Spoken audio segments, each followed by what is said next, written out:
सुरेंद्र सोलंकी जी हमारे साथ, प्रधान पालम खाप 360 के। सुरेंद्र जी, अब खापे लड़ेंगी पहलवानों की लड़ाई?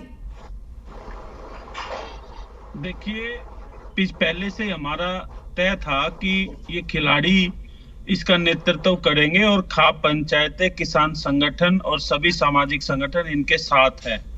लेकिन जिस तरीके से 28 तारीख की घटना हुई और जिस तरीके से इन बच्चों का मनोबल टूटा, आज ये बहुत मायूस है। और ये वहां पर गंगा जी के किनारे ये हरिद्वार में वो मेडल बहाने गए, तो पूरा देश उससे आक्रोशित है। और रही बात लड़ाई लड़ने की, हमने पहले से हमारा स्टैंड क्लियर है कि हम इनके साथ मजबूती से खड़े हैं। तो लड़ाई लड़ने का तो अगर नेतृत्व करने की बात आएगी तो वो भी करेंगे, लेकिन ये मुद्दा महिलाओं का मुद्दा है, बड़ा सेंसिटिव मुद्दा है, देश की 70 करोड़ महिलाओं का मुद्दा है और इसका नेतृत्व महिला खिलाड़ी हमारी करेंगे। लेकिन सोलंकी जी, आज राकेश टिकैत जी एक बात कह रहे थे, मुझे लगता है मुझे रख देनी चाहिए। पहले तो पहलवानों ने कहा कि ये राजनीति का मंच नहीं रहेगा, लेकिन फिर देखिए आप तमाम राजनीतिक दल भी पहुंचे, ट्रेड यूनियंस पहुंचती हैं, खापे पहुंचे, किसान संगठन पहुंचे, ठीक है, कोई बात नहीं। आज राकेश टिकैत जी कहते हैं ये चाल है सरकार की। एक विवाद आया जाट और राजपूत ठाकुरवाद, इस विवाद की क्या जरूरत है सर? मतलब क्यों नहीं बातें हम बिना इन सबसे परे भी रख सकते हैं? वो पश्चिम बंगाल का जिक्र करते हैं, वो महाराष्ट्र का जिक्र करते हैं, पटेल नॉन पटेल, मराठास नॉन मराठास की बातें हो जाती हैं।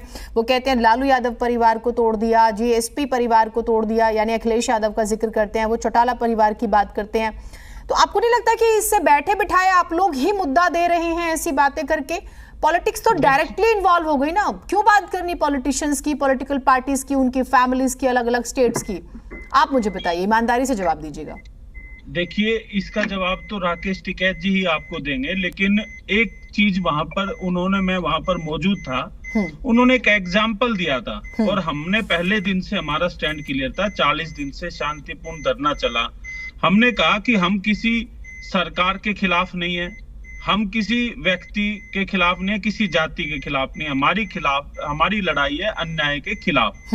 और हमारी एक ही मांग थी कि बृजभूषण सिंह को गिरफ्तार किया जाए और उसको कुश्ती संघ से बाहर किया जाए। लेकिन उन्होंने जब 40 दिन बीतने के बाद सरकार उसको पूरा संरक्षण दे रही है, उस आपराधिक व्यक्ति को पूरा संरक्षण दे रही है, तो अब सरकार को टारगेट नहीं किया जाएगा तो किसको किया जाएगा? आप बताइए। अगर दोषी व्यक्ति के साथ कोई खड़ा होगा या उसको बचाने की कोशिश करेगा तो वो भी तो दोषी होगा ना, उतना ही। तो उन्होंने एक एग्जाम्पल के तौर पे बात कही कि इस सरकार की नीति ऐसी है कि ये जाति में, धर्म में लोगों को बांटने की कोशिश करेगी, परिवारों को तोड़ने की कोशिश करेगी। अब जैसे एक उदाहरण, जिस तरीके से एक नाबालिग बच्ची के चाचा को लेके आए सामने, उसके पीछे बृजभूषण के ही लोग थे ना, सरकार के ही लोग थे। और वो व्यक्ति का, दोनों भाइयों का आपस में झगड़ा है, वो व्यक्ति उसके फादर को सामने आना पड़ा। तो उन्होंने एक एग्जाम्पल के तौर पे बताया कि सरकार सारे हथकंडे अपनाने की कोशिश करेगी, लेकिन हमें इनके हथकंडों को फेल करना है और इन बच्चों को न्याय दिलाना। उनका कहने का तात्पर्य ये था। लेकिन एक और चीज आई आज के तमाम अखबारों में, आपने देखा होगा कि बच्ची बालिग है। अभी इन्वेस्टिगेशन चल रही है, मैं ऐसा नहीं कह रही कि वो बालिग है, लेकिन इसके सबूत मिले हैं, पुलिस इस बात की भी जांच कर रही है। तो चीजें इतनी बहुत उलझ गई हैं। मानते हैं आप इस चीज को सोलंकी जी? शॉर्ट में उलझी नहीं है, उलझाने की कोशिश की जा रही है। उलझी नहीं है, उलझाने की कोशिश की जा रही है, षड्यंत्र रचा जा रहा है। किस तरीके से इस मामले को, ये सरकार की गले की हड्डी बन चुकी है, तो इस मामले को किस तरीके से लोगों को बहला फुसलाया जाए, किस तरीके से षड्यंत्र करके इस आंदोलन को खराब किया जाए, ये एक कोशिश चल रही है। अगर मैं एक सवाल ये पूछना चाहता हूँ, वो बच्ची जो है वो खिलाड़ी है, वो खेलने भी गई है बाहर, तो वो किस कैटेगरी में गई है? अंडर 18 से नीचे ही गई है ना। तो वो कैटेगरी में अगर गई है तो फिर सरकार को छानबीन करने की क्या जरूरत है? फिर तो सरकार खुद कटघरे में खड़ी हो रही है, कुश्ती संघ कटघरे में खड़ा हो रहा है कि किस आधार पे उसको भेज दिया।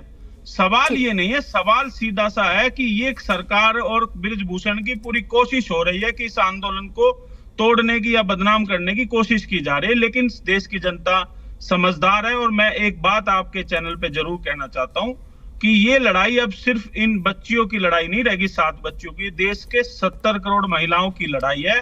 ये एक आम जन का आंदोलन बन चुका है ठीक है, और ठीक है। आम जन का आंदोलन बन चुका है और लोगों में 28 तारीख की घटना के बहुत ठीक है, ज्यादा मैं आपसे मैं सवाल जरूर लूंगी, मैं बाकी मेहमानों का रुख कर लेती हूँ।